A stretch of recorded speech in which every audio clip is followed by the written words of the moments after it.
तो पुण्यात्मा, आज का जो समागम प्रारंभ हो रहा है, जो 5 दिवसीय ये सत्संग चलेगा, ये किस उपलक्ष्य में है, आज सबसे पहले आपको थोड़ी सी जानकारी देंगे, फिर परमात्मा की महिमा से आपको परिचित कराएंगे। ये जो सत्संग प्रारंभ हो रहा है,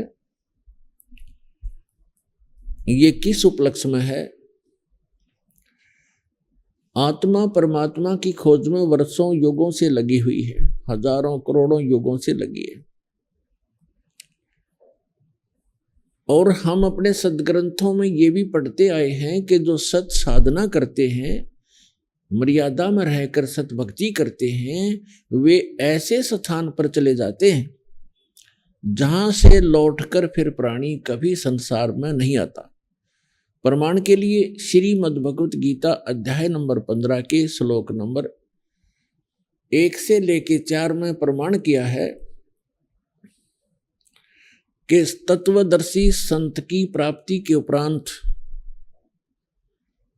और तत्वदर्शी संत कैसा होगा वो भी इसमें प्रमाणित किया है। जो उल्टे लटके हुए संसार रूपी वृक्ष के सभी विभाग जानता है, विस्तार से जानता है, वो तत्वदर्शी संत है। तत्वदर्शी संत चौथे अध्याय के 34वें श्लोक में कहा है कि अर्जुन, तू तत्वदर्शी संत से उस तत्व ज्ञान को प्राप्त कर। तो यहाँ 15वें अध्याय के 4थे श्लोक में कहा है कि तत्व ज्ञान की प्राप्ति के उपरांत उस तत्व ज्ञान से इस अज्ञान को काटकर, अर्थात अज्ञान हटाकर, उसके पश्चात परमेश्वर के उस परम पद की खोज करनी चाहिए, जहां जाने के बाद साधक फिर लौटकर कभी संसार में नहीं आते। और जिस परमेश्वर ने संसार रूपी वृक्ष की रचना की है, यानी सारे ब्रह्मांडों की जिसने रचना की है, केवल उसी की भक्ति करो। गीता ज्ञान दाता जो श्री कृष्ण जी के अंदर प्रवेश करके बोल रहा है, वो ब्रह्म है, सरपुरुष है। वो अपने विषय में कहता है, वो अपने विषय में कहता है कि अर्जुन, तेरे और मेरे बहुत जन्म हो चुके हैं, तू नहीं जानता, मैं जानता हूं। मेरे कर्म और जन्म अलौकिक हैं, दिव्य हैं। प्रमाण के लिए श्रीमद् भगवद गीता अध्याय नंबर 2 श्लोक 12, अध्याय नंबर 4 श्लोक 5 और 9, अध्याय नंबर 10 श्लोक 2 में ये गीता ज्ञानदाता स्वयं कहता है कि मेरी भी जन्म मृत्यु होती है, और मेरे उपासक की भी जन्म मृत्यु होती है, और आपकी भी होती है। अभी तक जो हमारे धर्म गुरु श्री कृष्ण जी की पूजा का हमें विधान बताते थे, तो यदि हम ये मानकर चलें कि श्रीमद् भगवद गीता का ज्ञान श्री कृष्ण जी बोल रहे हैं, वैसे तो सच्चाई आपको बताई दी दास ने। श्री कृष्ण जी के अंदर ये सरपुरुष यानी काल ज्योत स्वरूपी निरंजन, जिसे योगी लोग ब्रह्म कहते हैं, ऋषि लोग जिसे ब्रह्म कहा करते हैं, वो बोल रहा है। और वो 21 ब्रह्मांड का स्वामी है। और श्री कृष्ण जी विष्णु जी के अवतार हैं। श्री विष्णु समझो से श्री कृष्ण समझो। ये केवल एक ब्रह्मांड में 3 लोकों पर, पृथ्वी लोक, स्वर्गलोक और पाताल लोक, इन 3 लोकों पर केवल एक विभाग के प्रभु हैं, स्वामी हैं। विष्णु जी सतोगुण विभाग के, यानी श्री कृष्ण कहो, विष्णु कहो, और ब्रह्मा जी रजोगुण विभाग के मंत्री समझो, साहब समझो, मालिक समझो, खुदा समझो। और श्री शंकर जी जो है ये तमोगुण विभाग के स्वामी समझो, प्रभु समझो। ये केवल इतने ही मालिक हैं।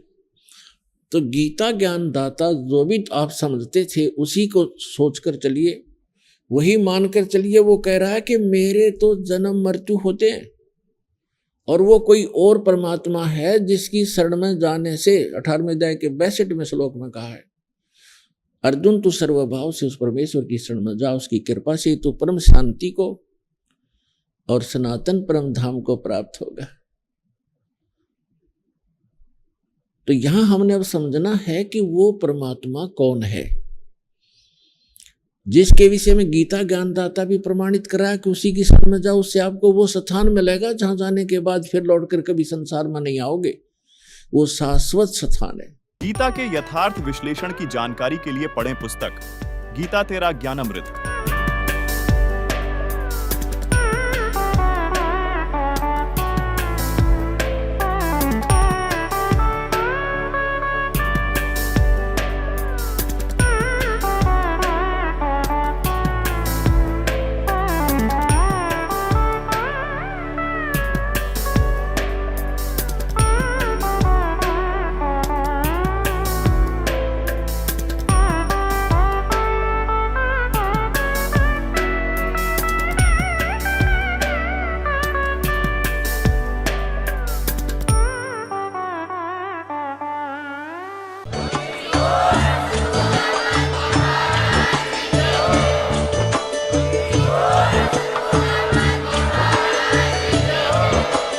आप सुन रहे थे जगत गुरु तत्वदर्शी संत रामपाल जी महाराज जी के मंगल प्रवचन। अधिक जानकारी के लिए विजिट कीजिए हमारी वेबसाइट www.jagatgururampalji.org। संत रामपाल जी महाराज जी के शुभ आशीर्वाद से पूरे विश्व भर में 500 से भी ज्यादा नाम दीक्षा केंद्र हैं, जिन पर संत रामपाल जी महाराज जी द्वारा ऑनलाइन निशुल्क नाम दीक्षा दी जा रही है। अपने नजदीकी नाम दीक्षा केंद्र का पता करने के लिए संपर्क करें 8222880541।